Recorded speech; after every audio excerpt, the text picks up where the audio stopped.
I was standing at my dock with a cup of coffee when the tow truck showed up to steal my boat. 7:15 on a Saturday morning, and Irene Carrington rolled onto my property with 3 HOA board members and a hired truck, acting like the bylaws gave her ownership of the place. She'd sent me 3 violation notices claiming my 28-foot cabin cruiser, the Osprey, exceeded the HOA's 24-foot limit for boats on community lake access. Now she was here to enforce it, clipboard in hand, wearing that tight smile like she was doing the neighborhood a favor. I pulled out my phone and started taking pictures of the truck, the license plate, her face, that clipboard, methodical, like I was building a case file. She watched me with a flicker of annoyance but didn't stop me. Why would she? What she didn't know was that the lake she'd been treating as her personal kingdom had been in my family since 1947, that the survey map from 1952 showed every boundary line, or that the spring feeding the entire lake ran through a shutoff valve buried on my property, every dock she'd built, every smug post she'd made online. I had it all on record. By the way, drop a comment below and let me know where you're watching from. I'd love to know how far this story travels. So I stood there, sipping my coffee, watching them hook chains to my boat, and I thought about what my father used to say. When someone tries to take what isn't theirs, let them. The truth will defend itself. They towed the Osprey away that morning, and Irene posted a victory photo online like she'd just won a war. But she hadn't won anything. She'd just started a fight with the one person who had the paperwork, the patience, and the legal right to end her little power trip for good. This is the story of how I drained the lake and ended their season. The sound of diesel engines doesn't belong at a lake at 7:15 in the morning. I was standing on my dock, watching the mist rise off the water like it did every June morning. When I heard the rumble coming down the gravel drive, my coffee was still hot. The loons were still calling from the North Shore, and then that sound, heavy, industrial. Wrong cut through the quiet like a chainsaw through silk. I turned and saw the red tow truck from Quick Hitch Towing backing down toward the water, and behind it, Irene Carrington's white Mercedes SUV gleaming in the early light. She stepped out first, dressed like she was heading to a corporate board meeting instead of my property, gray blazer sharp enough to cut glass, clipboard tucked under one arm like a weapon. Behind her came 3 HOA board members, all of them wearing the same tight-lipped expression people get when they think they're doing something righteous. I didn't move. I just stood there with my coffee and watched them approach the Osprey, my 28-foot cabin cruiser that had been sitting at this dock for 3 years without bothering a soul. Irene's heels clicked on the wooden planks as she walked closer, and when she finally looked at me, she had that smile, the one that said she'd already won, that this was just a formality, that I should be grateful she was giving me the courtesy of showing up in person. "Mr. Frost," she said, her voice carrying across the water with that practiced authority she'd perfected over 9 years as HOA president. According to Section 7.3 of the Willowbrook HOA bylaws, no vessel exceeding 24 feet in length is permitted to dock at community lake access points. We've sent you 3 formal violation notices over the past 6 weeks. Since you've failed to comply, we're exercising our enforcement authority today. I took a sip of my coffee, let the silence stretch for a moment, then said, "This isn't a community lake access point. Mrs. Carrington." My voice was calm, almost conversational. I wasn't angry. Anger would have been wasted here. She blinked, and I saw the flicker of annoyance cross her face, the kind of reaction people have when someone challenges a script they've rehearsed too many times. "All residents of Willowbrook Estates have shared access to the lake under the community agreement established in 2009, she said, flipping open her clipboard like she was reading me a verdict. "You're part of this community, Mr. Frost, which means you're subject to the same standards as everyone else. We've been more than patient." I didn't argue. I didn't tell her she was wrong. I just pulled my phone out of my jacket pocket and started taking pictures. The tow truck first wide shot, license plate visible, then the driver, a guy in his mid-30s who looked like he was starting to regret taking this job. Then Irene's face, the clipboard, the 3 board members standing behind her like silent enforcers. I moved slowly, methodically, making sure every angle was clear, every face visible, every piece of equipment documented. Irene's expression shifted from annoyance to confusion.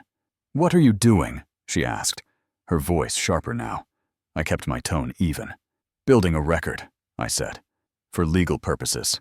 One of the board members, a man in khakis and a polo shirt, stepped forward. "Mr. Frost, this is unnecessary. We're simply enforcing community rules." "On private property," I said, still taking pictures. "Without the owner's consent." The tow truck driver climbed out of his cab, hesitated, then walked over to Irene. He had a clipboard of his own, and he looked uncomfortable. "Ma'am," he said quietly, "I'm going to need to see paperwork proving you've got authorization to request a tow from private land. Otherwise, I can't." Irene cut him off with a wave of her hand. "The HOA has full enforcement authority under our bylaws. This is the authorization." She pulled a printed sheet from her clipboard, some official-looking document with the Willowbrook HOA logo at the top, and handed it to him. The driver scanned it, glanced at me, then back at the paper. I could see him doing the math in his head. Small-town tow company. HOA president who probably had connections. One guy with a boat who didn't seem angry enough to be a real problem. He looked at me one more time.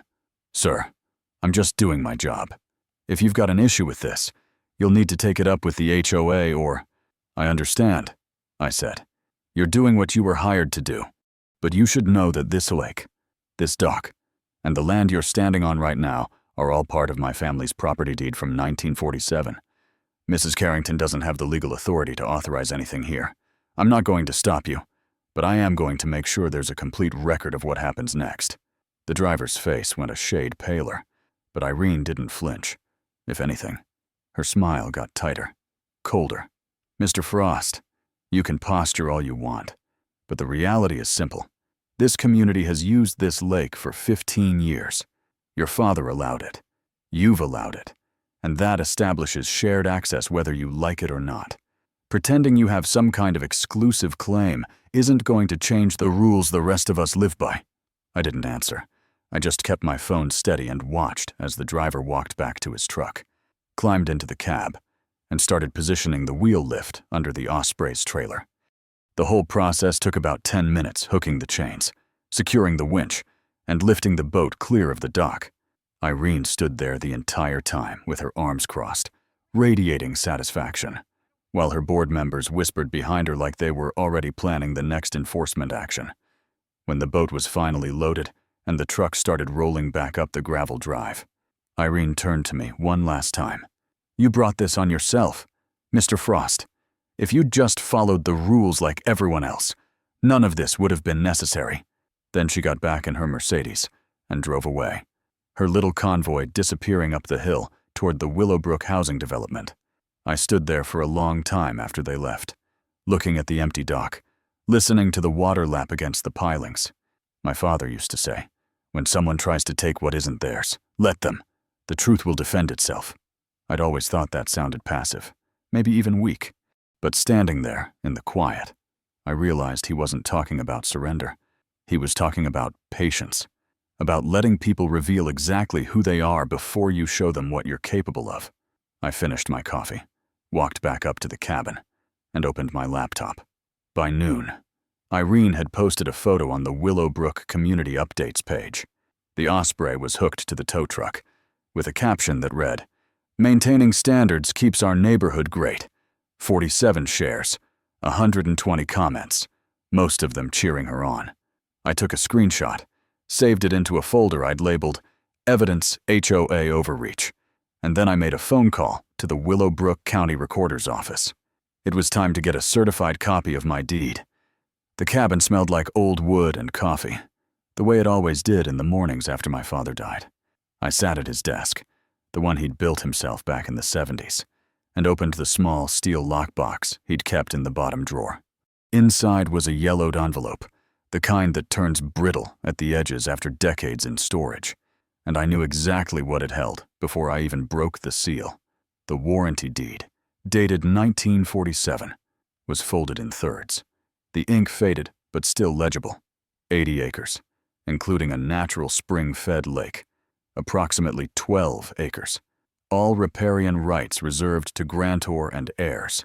I spread it flat on the desk and ran my finger along the property line description.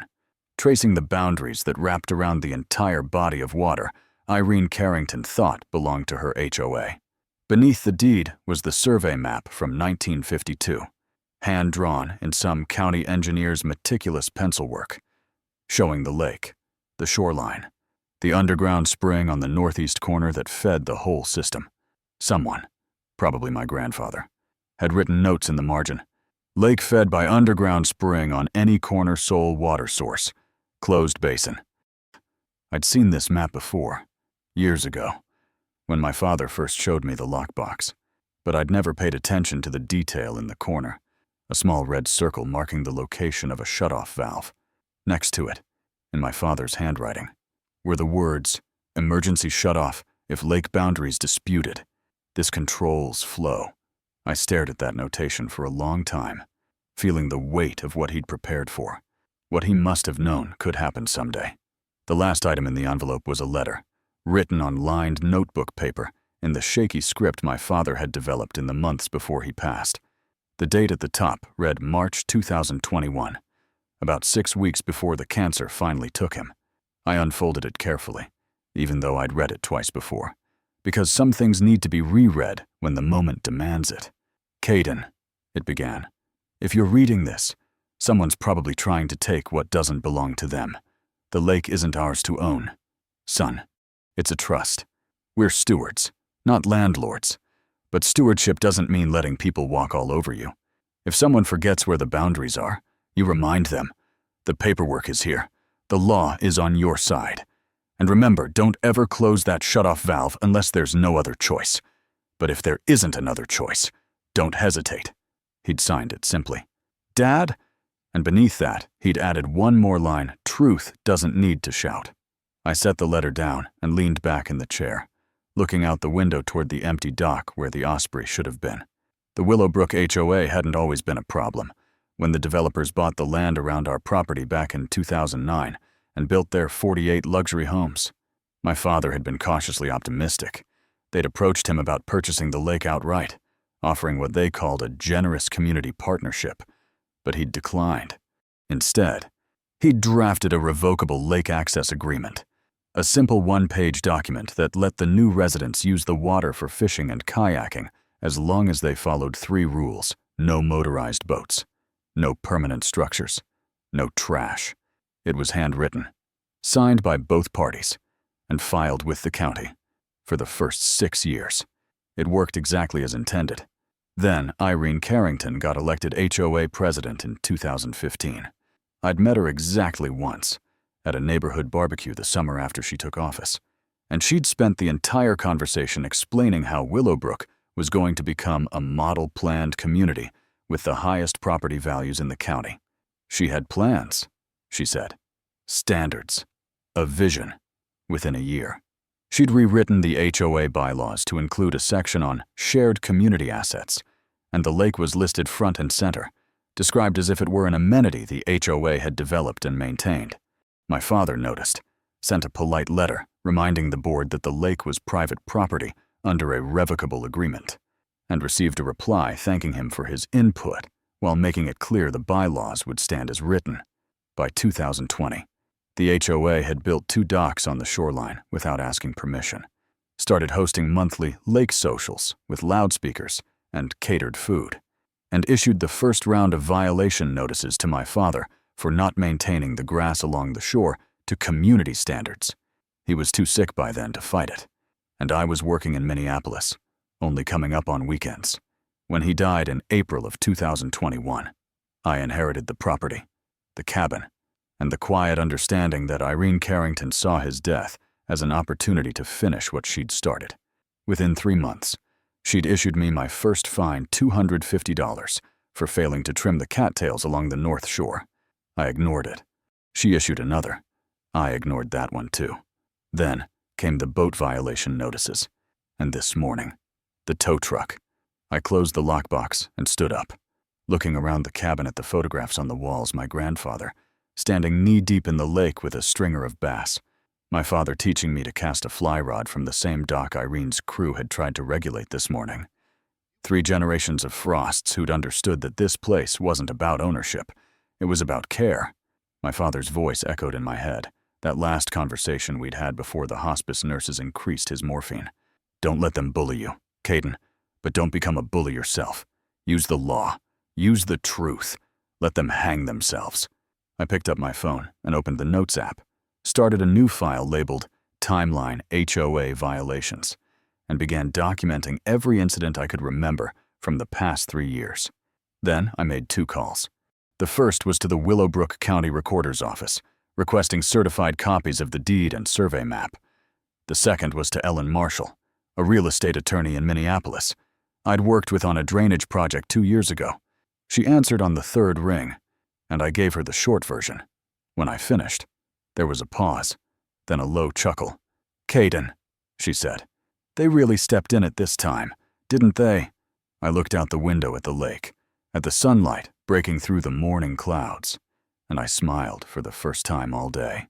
"Yeah," I said, "they really did." The next 2 weeks, I became a different kind of engineer. Instead of designing stormwater systems and calculating flow rates for municipal projects, I turned my attention to building a legal case the way you'd build a foundation carefully, methodically, with every measurement double-checked and every piece of material documented. I set up a workspace at the cabin's kitchen table, spreading out notebooks, file folders, and my laptop in a configuration that would have made my project managers back in Minneapolis proud. Every morning at 6, I'd make coffee, grab my binoculars, and settle into the chair by the window that overlooked the lake. Then I'd watch, and I'd write everything down. Day 1, I logged 3 jet skis tearing across the water at noon, their engines shattering the quiet my father had spent 40 years protecting. The access agreement specifically prohibited motorized watercraft.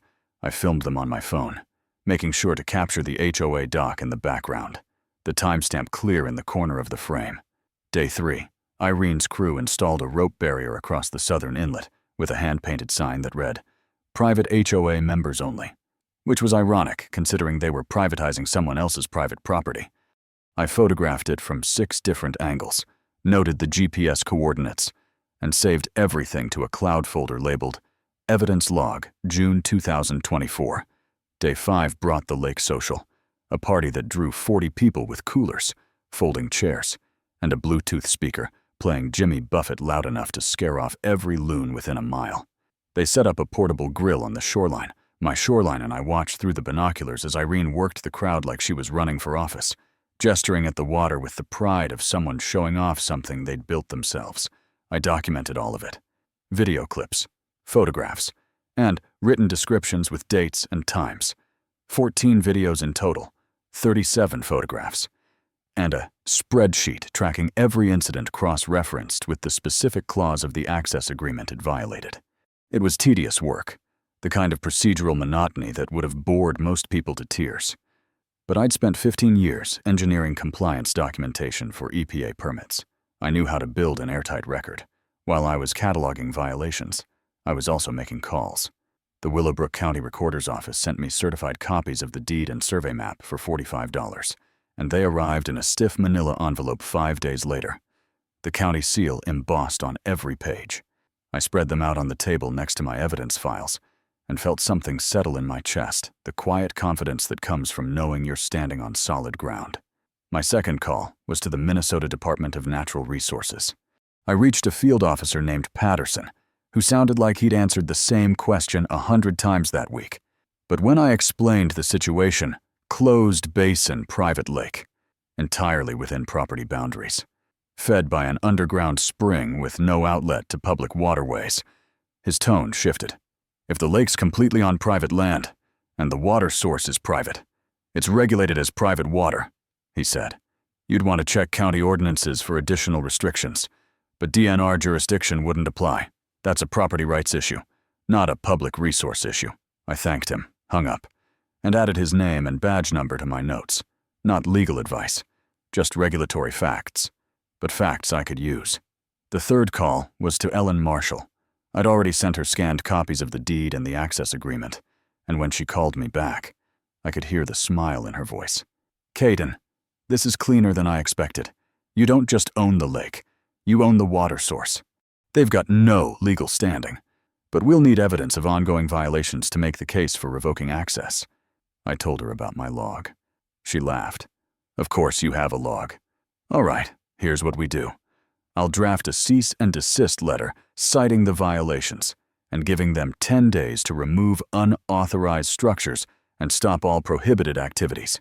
If they ignore it, we file for an enforcement order with the county zoning board, and Caden keep documenting every single thing. I hung up and spent the rest of the afternoon installing security cameras. 6 of them, motion activated, positioned to cover every approach to the shoreline and the 2 illegal docks the HOA had built. They fed to a cloud server with 24/7 recording, timestamps burned into every frame. If Irene wanted to keep pretending this was her lake, she was going to do it on camera. One evening, just before sunset, I walked down to the northeast corner of the property where the spring emerged from the hillside, following the route marked on the old survey map. The shutoff valve was exactly where my father's diagram said it would be, buried under a concrete cap hidden in a thicket of brush. I knelt, pried the cap loose, and looked inside. The valve was old, cast iron, probably installed in the 50s, but the handle was still intact. Next to it, bolted to the concrete, was a small metal plate with words etched by hand. Spring shut-off emergency use only. Turn clockwise to close. I ran my fingers over the engraving, imagining my grandfather or my father standing in this same spot, thinking about the same contingency I was thinking about now. I didn't touch the valve, not yet, but I took a photograph of it, added it to my evidence folder, and walked back to the cabin as the light faded over the water. 2 days later, Ellen's cease-and-desist letter went out by certified mail to Irene Carrington and the HOA board, laying out the violations, the legal framework, and the 10-day deadline. I didn't expect them to comply. People like Irene don't back down when they think they're right, and she'd spent too many years building her authority to let one letter shake it. But that was fine. I wasn't asking her to back down. I was just giving her enough rope and watching to see if she'd use it. The cease-and-desist letter hit Willowbrook Estates like a grenade on a quiet Tuesday afternoon. I knew the moment it arrived because my phone started buzzing with screenshots from neighbors who were still on my side, showing me the panicked messages flying through the community text chains. Irene had called an emergency HOA meeting for 7 that evening, and by the time it started, the community center was packed beyond capacity, with residents standing in the back because there weren't enough chairs. I wasn't invited, but I had other plans. At 6:45, I called the Willowbrook County Sheriff's Office and asked to speak with someone about filing an incident report for trespassing and unauthorized construction on private property. The dispatcher put me through to Deputy Marcus Cole, who listened to my explanation with the kind of patient neutrality that told me he'd handled property disputes before. "Mr. Frost," he said when I finished, "I can come out and document the situation, but I need to be clear I can't order anyone to remove structures in a civil dispute. That's for the county zoning board or a judge. What I can do is create an official incident report that establishes your complaint. That report can be useful if you end up in a hearing or in court." I told him that was exactly what I needed, and he said he'd meet me at the lake in 30 minutes. Deputy Cole was exactly on time, pulling up in his county cruiser at 7:15, while the emergency meeting was still in full swing half a mile away. He was calm, observant, built like someone who stayed in shape and didn't jump to conclusions. We shook hands, and I walked him down to the shoreline, pointing out the 2 docks that had been built without my permission, the rope barrier with the private HOA members only sign, and the areas where contractors I'd never hired had trimmed the grass. He took notes, photographed everything with his phone, and asked me straightforward questions about when the structures had appeared, whether I'd given any permission, and whether I had documentation proving ownership. I handed him the certified copy of the deed. He read it carefully, looked up at the lake, then back at the property lines marked on the survey map. "This is pretty clear," he said. "Lake's entirely within your boundaries, and there's no easement recorded with the county. Do you have anything in writing that gave the HOA permission to build these docks?" I pulled out a copy of the access agreement from 2009. "This is the only authorization that ever existed," I said. "It allows recreational use kayaking, fishing, Non-motorized activities. It prohibits permanent structures and motorized boats, and it's revocable if the terms are violated. Deputy Cole read it, nodded, and made more notes. So they've exceeded the scope, built without authorization, and you've formally notified them to remove everything. That's correct, I said. My attorney sent a cease-and-desist letter 2 days ago. Certified mail. It gives them 10 days to comply. He closed his notebook and looked at me with something that might have been professional respect. Mr. Frost, I can't enforce removal in a civil dispute, but I'll file this report, and it'll be on record that you've raised these issues and that the structures exist on your property without authorization. If the HOA doesn't comply and you take this to the county, this report will support your position. He handed me a carbon copy of the incident report form, shook my hand again, and told me to call if any further incidents required documentation.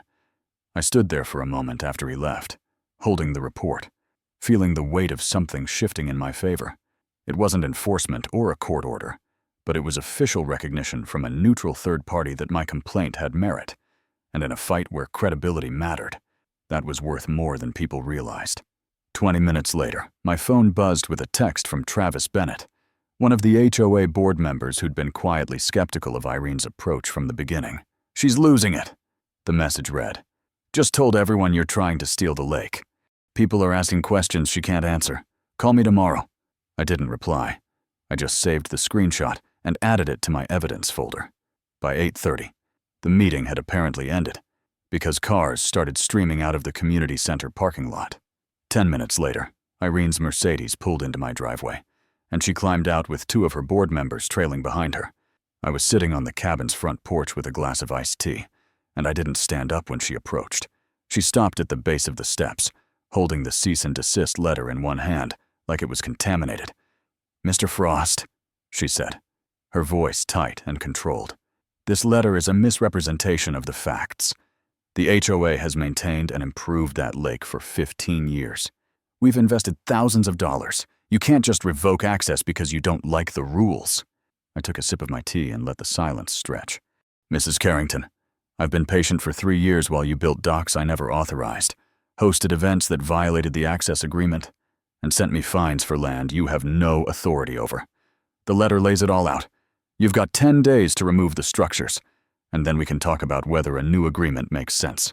One of the board members, a woman in her 50s, stepped forward. "You're punishing the whole community over paperwork. Families have been using that lake for their kids' entire childhoods." I looked at her, keeping my voice level. "It's not paperwork. It's property law. Your board took something offered in good faith and turned it into a tool for control. If you want access, you follow the agreement. If you don't get access." Irene's face flushed, and I saw her jaw tighten. "We'll see what the county has to say about this," she said. "We're filing our own complaint. The county's going to ask you the same question Deputy Cole asked me tonight. Do you have written authorization to build on someone else's land? When you can't produce it, they're going to side with the deed, not the bylaws." I stood up, set my glass down on the porch railing, and looked at all 3 of them. "You've got 10 days. I suggest you use them wisely." Irene opened her mouth to respond, thought better of it, then turned on her heel and walked back to her car. The 2 board members followed, and I watched their tail lights disappear up the driveway before I went inside, locked the door, and opened my laptop. Ellen had sent me a draft of the filing we'd submit to the county zoning board if the HOA didn't comply, and I read through it twice, checking every citation, every exhibit, every statement of fact. It was airtight. I saved it, closed the laptop, and looked out the window at the lake, where the last light of the day was turning the water to bronze. My father's voice echoed in my head again. Truth doesn't need to shout. He was right. I didn't need to shout, didn't need to threaten, didn't need to match Irene's theatrics. I just needed to let the law do what it was designed to do. 10 days. I'd give her 10 days, and then we'd see who really owned this lake. Irene didn't remove the docks. She didn't take down the rope barriers. She didn't acknowledge the cease-and-desist letter in any official capacity. Instead, on the morning of day 7, she went to war on social media. I woke up to 17 missed text messages, all of them from neighbors sending me screenshots of a post Irene had made to the Willowbrook Community Updates page sometime around midnight. The post had a photo of me standing at my dock, taken from a distance with a telephoto lens, arms crossed, looking out at the water. The caption read, "Alert. Neighbor threatens families with legal action over community lake access. Our children's summer activities are at risk because one person refuses to cooperate. Is this the Willowbrook spirit we want to represent?" Within 6 hours, the post had been shared 47 times and had accumulated 120 comments, most of them from people who didn't know me, had never spoken to me, and were now convinced I was trying to ban their kids from swimming. I read through the comments once, screenshot the entire thread, saved it to my evidence folder, and then called Ellen Marshall. She answered on the second ring, and I could hear the smile in her voice before she even said hello. "Let me guess," she said. "Irene's gone public." I told her about the post, the photo, and the framing. Ellen laughed, not unkindly, but with the quiet satisfaction of someone watching an opponent make a fatal mistake. "Caden, this is gold. She just created a documented record of defamation and misrepresentation. Save everything. Don't respond publicly. Let her keep talking. The more she says, the stronger our case gets." I asked her about the next step, and she paused for a moment, then said, "We need to talk about the lake itself. You mentioned the spring-fed source is entirely on your property. If the HOA doesn't comply with the deadline, do you have the ability to temporarily cut off the water supply?" I looked out the window toward the northeast corner of the property, where the shutoff valve was buried under its concrete cap. "Yes," I said. "My father installed an emergency shutoff decades ago. It's legal the spring is private.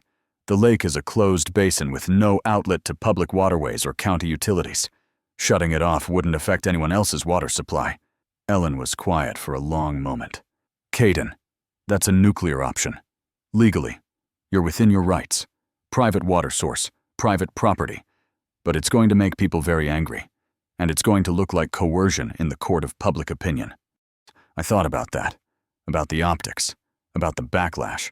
Then I thought about Irene's post, about the 3 years of incremental violations, about the tow truck and the smug victory photo she'd posted after taking my boat. "Ellen," I said, "if they won't respect the boundaries when I ask politely, and they won't respect them when I send a legal letter, then they need to understand what those boundaries actually mean. How do I do this the right way?" She walked me through it. First, send a public notice to every household in the HOA, certified mail, explaining the situation in clear, factual terms, outline the violations, the legal framework, the 10-day deadline, and the consequences if they don't comply, that I would temporarily shut off the spring until the unauthorized structures are removed and a new access agreement is negotiated. Give them every opportunity to avoid the outcome. Make it their choice. I spent the rest of that day drafting the letter, revising it 6 times with Ellen's input, making sure every sentence was measured, factual, and impossible to misinterpret. The final version was 1 page, single-spaced, and it laid out the timeline, the violations, and the stakes with the kind of clinical precision I'd learned writing engineering reports. I printed 48 copies, 1 for every household in Willowbrook Estates, and took them to the post office the next morning. Certified mail, return receipt requested, $384, worth every penny. The letters hit mailboxes on June 28th, 2 days before the cease-and-desist deadline. Within hours, my phone started ringing. Some of the calls were angry people accusing me of extortion, of punishing innocent families, of being petty and vindictive. I didn't answer those, but some of the calls were different. Travis Bennett called and said, "Caden, I just read your letter. I had no idea the access agreement was revocable. Irene told the board the lake was community property under adverse possession. She lied to us." A woman named Sarah Mitchell, a teacher who lived 3 streets over, left a voicemail that said, "Mr. Frost, I'm horrified. I thought the HOA owned the lake. If we've been trespassing on your property, I'm so sorry. Please know not all of us support what Irene's been doing." I saved every voicemail, every text, every email. The community was fracturing, and the people who'd blindly supported Irene were starting to ask questions she couldn't answer. On the evening of June 29th, Travis called again. Caden, I just got off the phone with our HOA insurance carrier. They're refusing to cover any legal costs if we fight you in court. They said we built structures on private land without a valid agreement, and if you sue us for trespassing, we're liable. Irene's been telling everyone we're going to win, but our own insurance won't back us. He sounded exhausted, defeated. If you shut off that water, the lake's going to drop 2 feet a week by mid-July. It'll be a mud pit. Our property values are going to tank, and it'll be because Irene couldn't admit she was wrong. I told him I didn't want to do it, that I'd rather negotiate a fair agreement and move on. He said he'd try to convince the board to comply, but Irene was refusing to budge. She'd posted another message that evening, calling my letter coercion and urging residents to stand together against bullying tactics. 43 people had liked it. I thanked Travis for trying, hung up, and looked at the calendar. June 30th. Midnight was the deadline. At 11:45, I walked out to the northeast corner of the property with a flashlight and a wrench. The air was cool, the crickets loud, and the lake behind me was perfectly still under a half moon. I knelt, pried the concrete cap off the shutoff valve, and stared at the cast iron handle my father or grandfather had installed so many years ago. The metal plate was still there, bolted to the concrete. Spring shutoff emergency use only. Turn clockwise to close. I thought about my father's letter, the line that said, "Don't ever close that valve unless there's no other choice.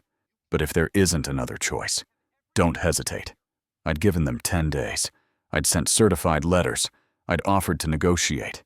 They'd responded with defamation, denial, and refusal. There wasn't another choice. I put the wrench on the valve handle and turned it. 1 full rotation. 2. 3. The resistance was heavy at first, rust and age fighting against the motion. But then it moved smoothly, the mechanism inside shutting off the flow of water from the underground spring to the lake. I heard a faint change in the sound of the water, a shift from flowing to still, and then silence. I replaced the concrete cap, stood up, and walked back to the cabin. At 12:05, I sat down at my laptop and sent an email to all 48 households.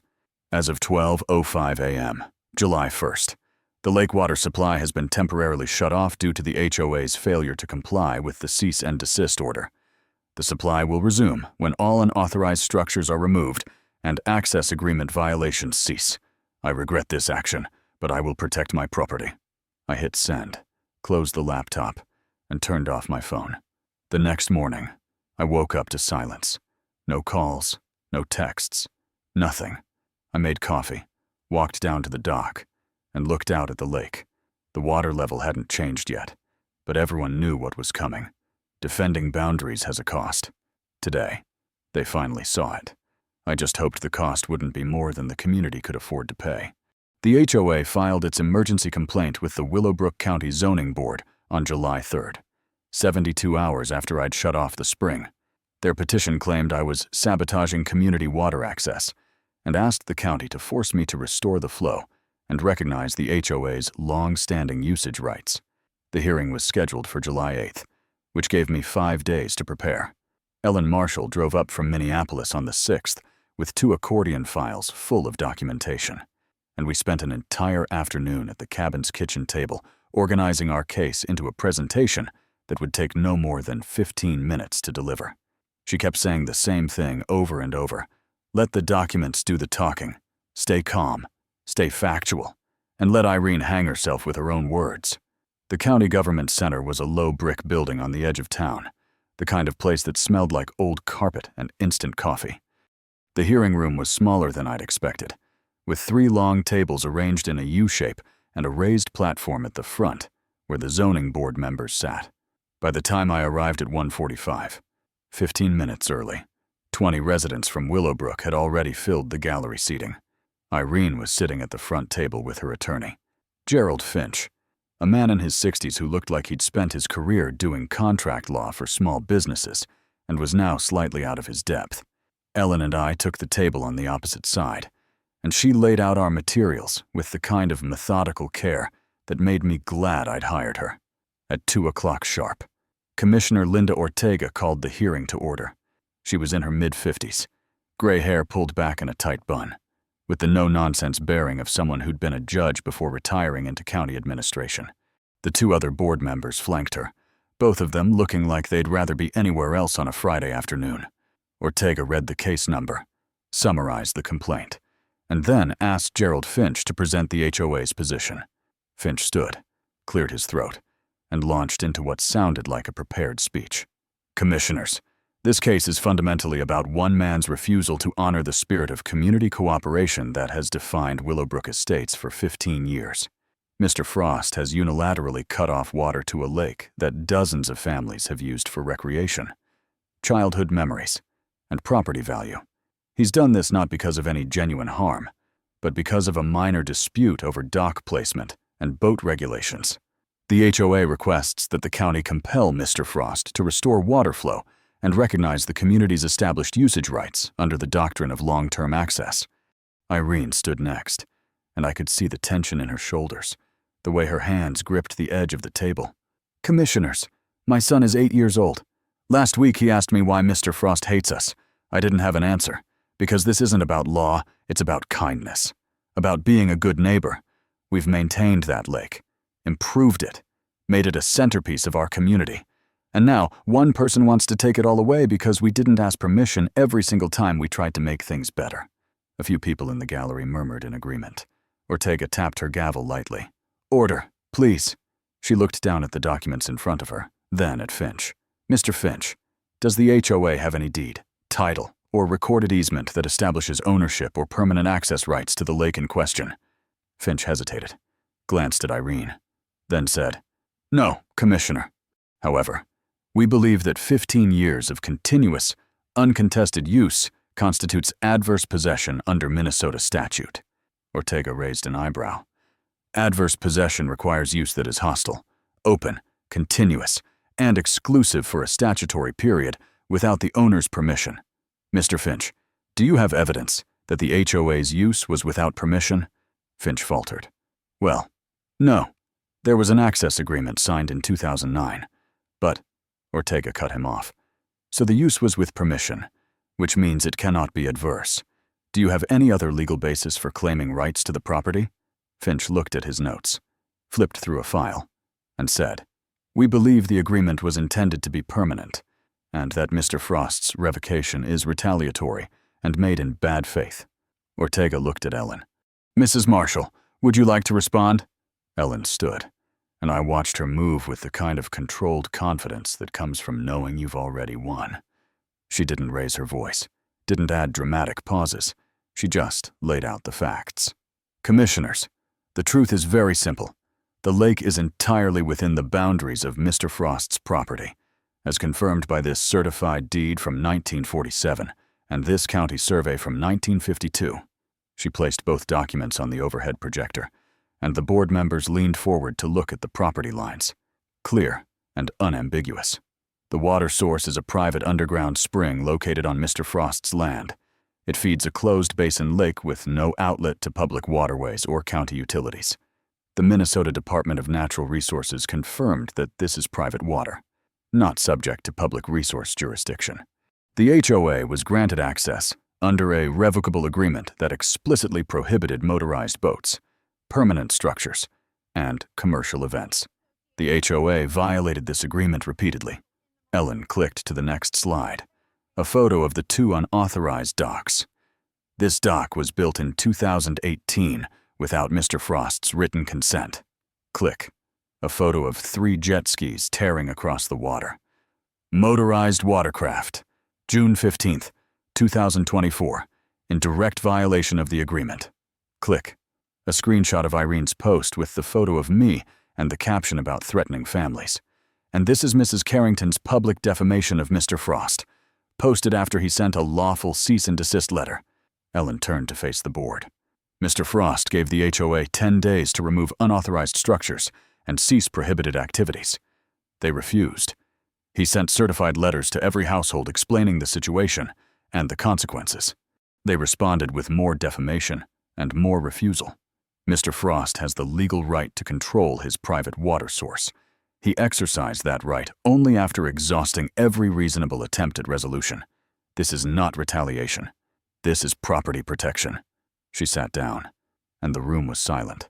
Ortega read through the documents for what felt like 5 full minutes, then conferred quietly with the other 2 board members. Finally, she looked up, her expression unreadable. Mr. Finch, the board has reviewed the materials. The deed is clear. The survey is clear. The access agreement is explicitly revocable. There is no adverse possession claim because the use was permissive, not hostile. The county has no authority to compel Mr. Frost to provide access to his private property or to operate his private water source in any particular manner. The HOA's petition is denied. She paused, letting that sink in, and I saw Irene's face go pale. However, Ortega continued, to avoid further escalation, the board strongly encourages both parties to negotiate a new access agreement with clear terms and independent oversight. Mr. Frost, are you willing to negotiate in good faith? I stood. Yes, Commissioner. If the HOA removes all unauthorized structures within 7 days, issues a public retraction of the defamatory statements, and agrees to a new access agreement with third-party enforcement, I'm willing to restore water flow and discuss terms. Ortega nodded. Mrs. Carrington, is the HOA willing to comply with those conditions? Irene stood slowly, her hands shaking slightly. We need time to discuss this with the board. Ortega's expression hardened just a fraction. You have 7 days. If the structures are not removed by July 15th, the county will issue fines of $500 per day and revoke HOA permits for any future property modifications. This hearing is adjourned. The gavel came down, and people started filing out of the room. Irene didn't look at me. She gathered her papers, whispered something to Finch, and walked out quickly, her board members trailing behind. Travis Bennett, who'd been sitting in the back, caught my eye and gave me a small nod. Half apology, half respect. Ellen packed up our files, and as we walked to the parking lot, she said, She's not going to comply, you know. She'll fight this all the way down. I looked back at the government center, at the people still lingering on the steps, and I thought about what my father used to say about truth. Maybe, I said, but now the whole county knows who's right, and that's half the battle. The first crack in Irene's authority came quietly, through text messages and private conversations that nobody posted online. Travis Bennett told me later that within 24 hours of the county hearing, 35 residents had left Irene's community group and joined a new one he'd created called Willowbrook Truth, where he posted the full video recording of the hearing that the county had made public record. People watched Commissioner Ortega ask Irene's lawyer if the HOA had any deed or title to the lake. Watched him admit they didn't. Watched the whole argument collapse under the weight of documents Irene had spent 3 years pretending didn't exist. Sarah Mitchell, the teacher who'd left me that apologetic voicemail, posted a message that got shared 43 times. I've lived in Willowbrook for 8 years. I always thought the HOA protected us. But after watching the hearing video, I realize we've been occupying someone else's property, ignoring the law, and attacking a good man for defending what's his. I'm sorry, Mr. Frost, and I'm calling for Irene Carrington to resign. By July 10th, the quiet fracture had become an open split. Irene posted a defiant message calling the county decision a technicality that ignored 15 years of community investment. But this time, only 12 people liked it, and the comments were no longer uniformly supportive. Someone wrote, Irene, you told us we owned the lake. You lied. Another said, why didn't you just follow the agreement? Our property values are going to tank because the lake's drying up. Travis called me that evening and said, Caden, I just got off the phone with Gerald Finch. He's withdrawing as HOA counsel. He says continuing to fight you would be frivolous litigation, and his firm won't risk sanctions. Irene's on her own now, and she still won't remove the docks. I asked him what the board planned to do, and he said, we're calling an emergency vote. Irene's going down, one way or another. The meeting was scheduled for July 12th at 7 in the evening, and 42 of the 48 households showed up, the highest attendance in HOA history. I didn't go. It wasn't my fight to fight. Not in that room, but Travis texted me updates every 15 minutes, like he was live reporting a coup. The motion was simple. Remove Irene Carrington as president, and disband the current board for gross misconduct and failure to protect the community's legal interests. Irene stood at the front of the room and gave what Travis later described as a desperate, angry speech about loyalty, about sacrifice, about how she'd given 9 years of her life to Willowbrook, and this was the thanks she got. She accused the members of cowardice, of bowing to a bully, of betraying everything the community stood for. And then Sarah Mitchell stood up. Travis sent me a voice memo of what happened next, recorded on his phone from the back of the room, and I listened to it 3 times because I wanted to hear the exact moment Irene's power finally broke. Sarah's voice was shaking but clear. "Mrs. Carrington, I watched the county hearing video. You told us we had rights to that lake. You said we'd win in court. You said Mr. Frost was just being difficult. But you were wrong about all of it. And you knew you were wrong, because you never showed us the access agreement. You never told us it was revocable. You built docks without asking the property owner. And then you told us it was fine. You didn't protect this community. You lied to it." There was a long silence on the recording, and then someone else spoke up, a man's voice I didn't recognize. "You posted Mr. Frost's photo online and called him a threat to our families. That's slander. You've made us all look like entitled idiots who don't respect property law. I'm voting yes on this motion, and I think you should resign before we have to force you out." The vote was 38 in favor, 4 against, Irene and 3 of her closest allies, the last holdouts of a sinking ship. Travis was elected interim president by acclamation, and the first thing he did was adjourn the meeting and tell everyone to go home and think about how to make things right. Irene didn't leave immediately, according to Travis. She stood at the front of the room for almost 5 minutes, staring at the people who'd just fired her, and then she picked up her binder and walked out without saying another word. Nobody clapped. Nobody booed. They just watched her go. And when the door closed behind her, someone said, "Well, now we've got 7 days to fix this mess." And the next morning, Travis showed up at my cabin with 12 volunteers, all of them carrying tools, work gloves, and the kind of sheepish expressions people get when they're trying to apologize through action instead of words. "Mr. Frost," Travis said, "we're here to remove the docks and take down the barriers. We should have done this weeks ago. We're sorry it took a county hearing and a vote to make it happen." I told them I appreciated it, and I walked down to the shore to watch. It took 3 hours to dismantle the 2 docks, load the lumber onto a flatbed trailer, and pull up the rope barriers that had divided the lake into zones it was never meant to have. They worked in near silence, and when they were finished, the shoreline looked the way it had when my father was still alive, clean, open, unmarked by the need to control something that had never asked to be controlled. When the last piece of lumber was loaded, Travis walked over and handed me a handwritten letter signed by 31 residents. It was an apology, simple and direct, acknowledging that they'd been wrong to assume the lake was theirs, that they'd supported actions they didn't fully understand, and that they hoped I'd be willing to negotiate a new agreement that respected both my property rights and their desire to share the water responsibly. I read it twice, then folded it carefully and put it in my pocket. "Travis," I said, "I'll open the spring today, and we'll sit down next week and write something that works for everyone." He exhaled like he'd been holding his breath for days. "Thank you, Caden. Seriously, thank you." At 2 in the afternoon, I walked out to the shutoff valve with Travis and 5 other residents, the ones who'd been most vocal about making things right. I opened the concrete cap, put the wrench on the handle, and turned it counterclockwise. 1 rotation, 2, 3, and then I heard the water start to flow again. That soft, rushing sound of the spring feeding back into the lake. It would take a week for the level to fully recover, but the system was alive again, and the people standing around me looked relieved in a way that went deeper than just water. Sarah Mitchell, who'd come to watch, said, "Mr. Frost, you didn't have to do this after everything we put you through."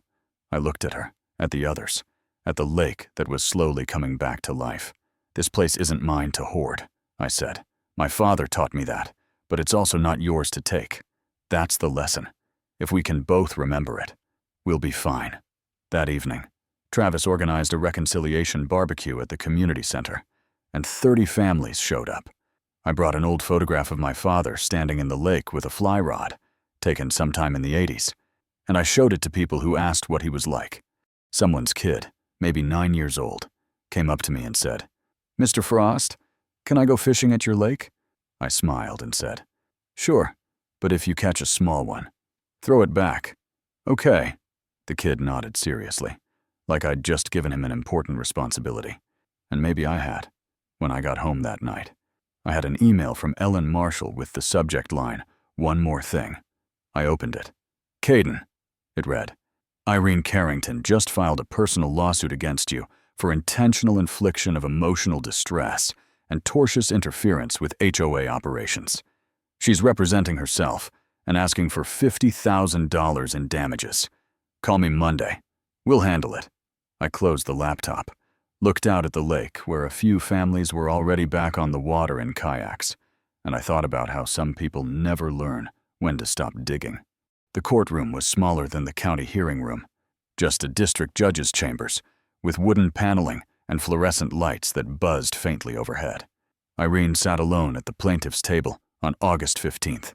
No lawyer beside her, just a stack of handwritten notes and a thin folder that looked like it had been assembled in a hurry.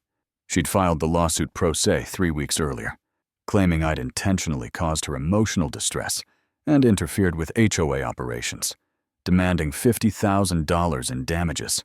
Ellen had read the complaint, laughed quietly, and said, "This won't last 20 minutes." She was right, but I still wanted to be there to see it end.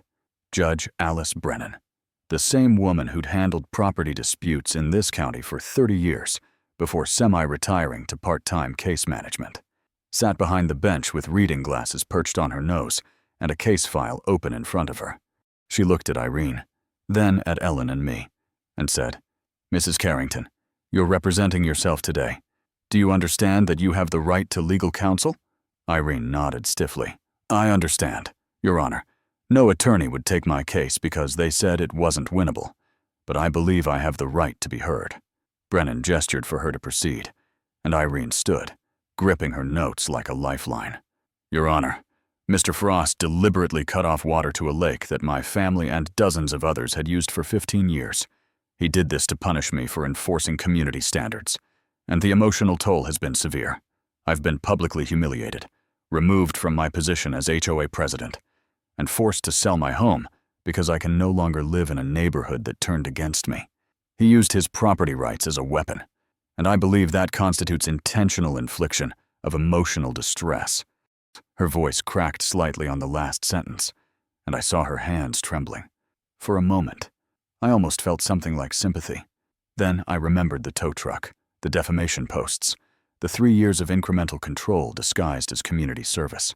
Judge Brennan looked down at the file, flipped through several pages, and said, "Mrs. Carrington, I've reviewed the record from the county zoning board hearing.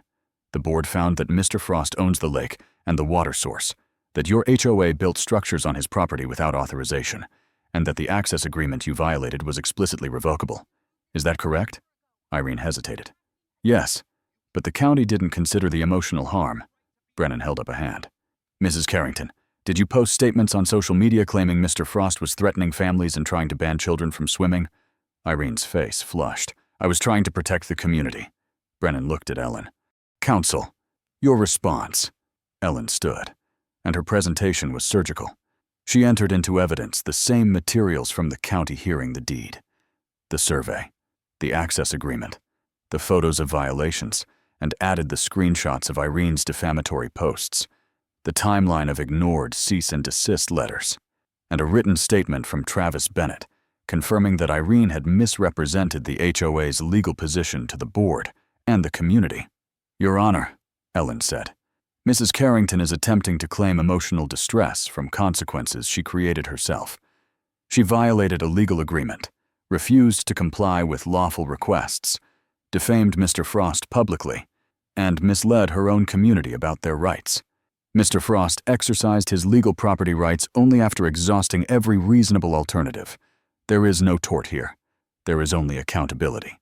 Brennan read through the exhibits, and the silence stretched for almost 3 full minutes. Finally, she removed her glasses and looked directly at Irene. "Mrs. Carrington, this court finds no merit in your claims. Mr. Frost had the legal right to control his private property and water source. Your emotional distress, if genuine, is the natural consequence of your own actions building without permission, ignoring legal notices, and publicly misrepresenting the facts. This lawsuit is frivolous." She paused, and her voice took on a harder edge. "Furthermore, the court is issuing sanctions of $1,000 for abuse of process.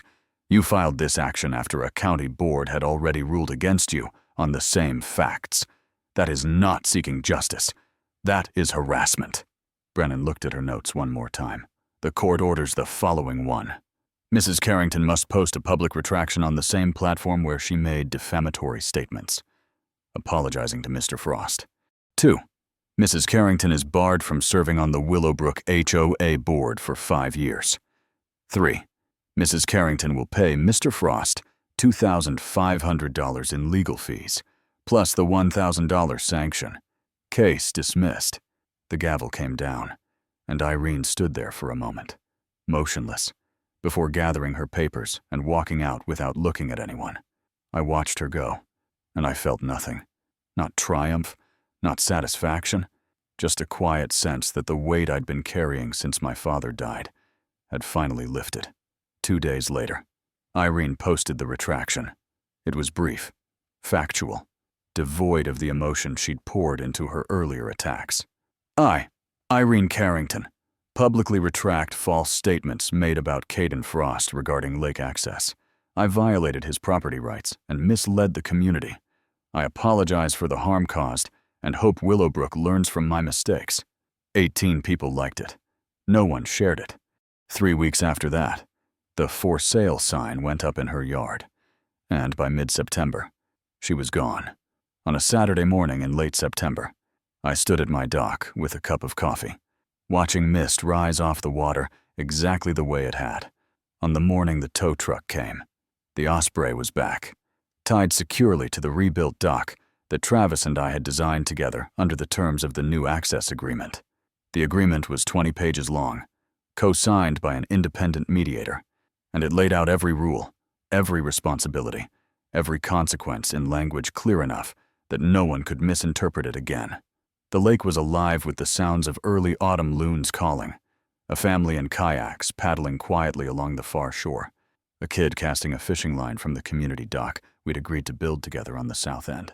I thought about my father's letter, about stewardship and boundaries, about the difference between owning something and caring for it. The lake wasn't mine. It had never been. But it wasn't theirs either. It belonged to the care we chose to give it, to the respect we showed for the lines that kept us honest. I finished my coffee, walked back up to the cabin, and looked at the photograph of my father standing in the water with his fly rod. He was smiling in that picture, the way people smile when they're exactly where they're supposed to be. I felt that way now. The truth had defended itself, just like he said it would, and the lake, finally, was home again. Thanks for watching Karma Fence. Hit subscribe for more stories where respect, boundaries, and consequences meet. Drop a comment with your thoughts